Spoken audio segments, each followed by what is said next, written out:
बिस्मिल्लाहिर्रहमानिर्रहीम अस्सलाम वालेकुम। SSTV से शाहिद सकलैन आपसे मुखातिब हूँ।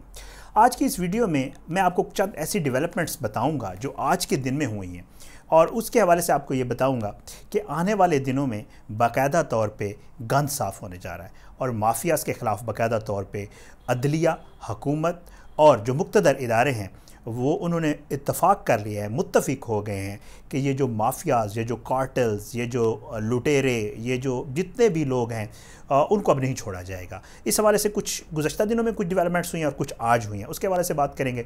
दूसरा, आज बाकायदा तौर पे एक भारत के हवाले से भारत को सुबकी हुई है, भारत को एक मुआहदे से अलग कर दिया गया है। पाकिस्तान के लिए खुशी की बात है, ज़ाहिर है भारत के साथ ऐसा कुछ होता है तो हमें खुशी होती है। और बाकायदा तौर पर चीन ने बदला लिया है भारत से जो इकॉनमी की सतह है उसके ऊपर, उस हवाले से बात करेंगे। पहले मैंने जो आपको कहा है कि आज कुछ डेवलपमेंट्स हुई हैं जिनके हवाले से मैं आपको बताऊंगा कि ये डेवलपमेंट्स जो हैं वो बाकायदा तौर पे इब्तदा तो हो चुकी है, ये उसका एक दूसरी सतह है जिस पे ये काम होने जा रहा है और साथ साथ अपोजिशन भी आपको बेचैन नज़र आ रही है, उसकी भी यही वजूहत हैं।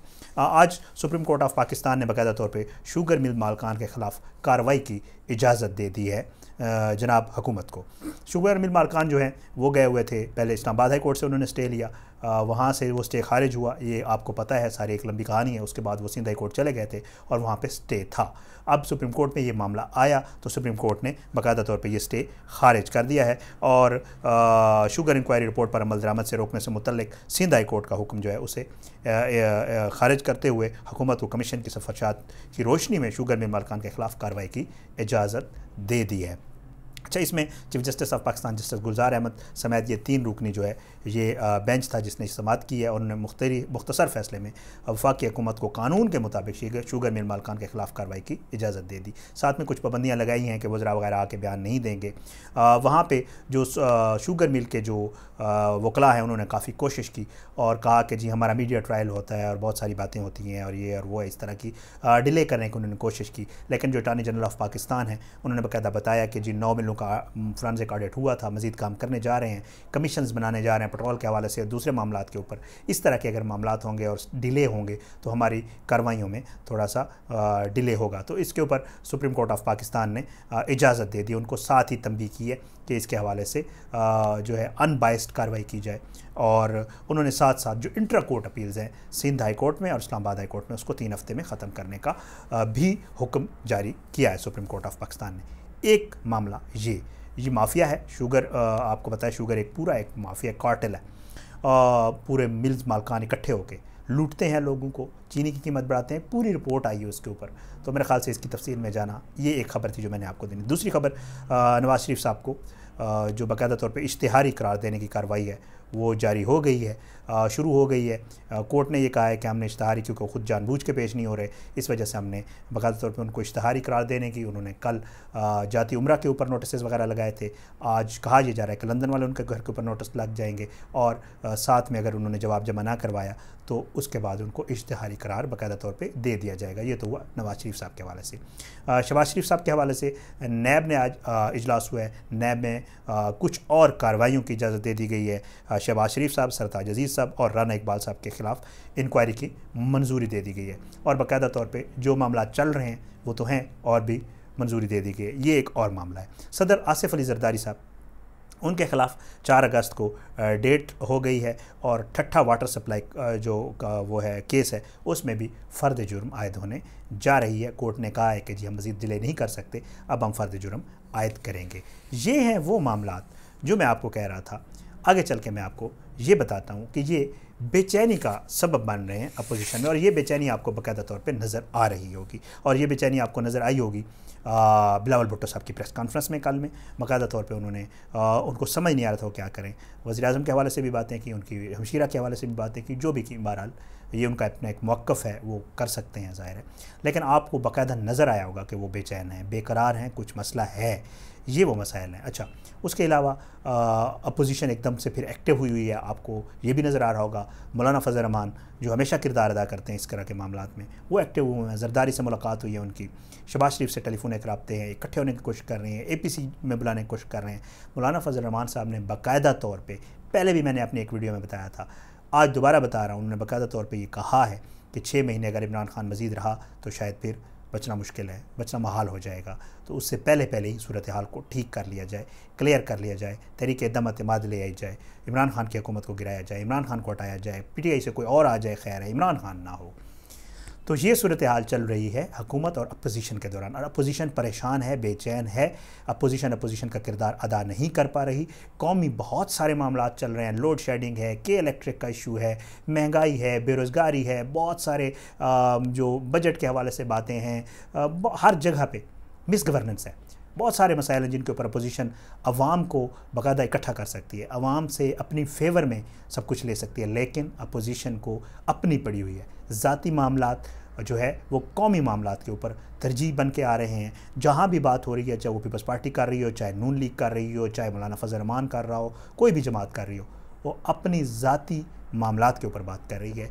कौमी मामलात के ऊपर, अवाम के मसाइल के ऊपर हुकूमत तो खैर मिस गवर्नेंस है ही है, लेकिन अपोजिशन वाला किरदार अदा नहीं कर पा रही। उसकी मेन वजूहत यही है कि वो जो आपने माजी में बोया था, वो जो आपने माजी में मामलात किए थे, एवन फिल्म में अपार्टमेंट्स बनाए थे, जो शुगर मिलें लगाई थी, लोगों से खींची थी, जितने भी मामलात आपने किए थे, वो अब बाकायदा तौर पे उन पे हतमी मराहल में उज़ैर बलोच की JIT आ गई, निसार मुराई वाली आई, जनाब उसके वाली आई, बल्दिया वाली आई, उनके ऊपर अब कार्रवाई होने जा रही है। और कार्रवाइयाँ अब सुप्रीम कोर्ट ने ऑर्डर कर दिया, 120 अदालतें, टोटल 142 अदालतें हो जाएंगी, केसेस जल्दी चलेंगे, 3 महीनों में निपटेंगे, बड़ा स्विफ्ट प्रोसेस होगा। अगले आने वाले 6-7 महीने जो है ना, ये बड़े मुश्किल हैं अपोजिशन के लिए भी, हुकूमत के लिए भी, क्योंकि हुकूमत भी ज़ाहिरी बात है उसको भी बहुत सारे चैलेंजेस का सामना है।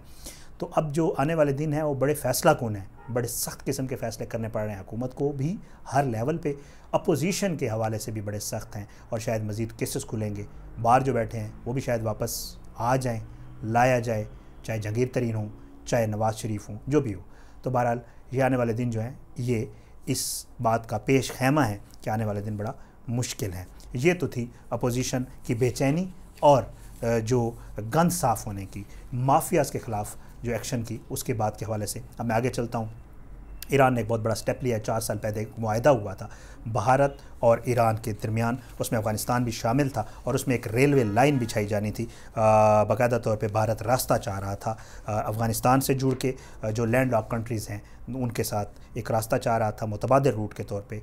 और एक मुआहदा किया गया था जिसमें 628 किलोमीटर तवील जो है रेलवे लाइन बिछाई जानी थी। इसमें टोटल जो इन्वेस्टमेंट थी वो भारत ने करनी थी, और ये जो है बाकायदा तौर पे बनाई जानी थी इसके बॉर्डर के साथ, अफ़गानिस्तान और ईरान, और यहाँ से ये रेलवे लाइन गुजरनी थी।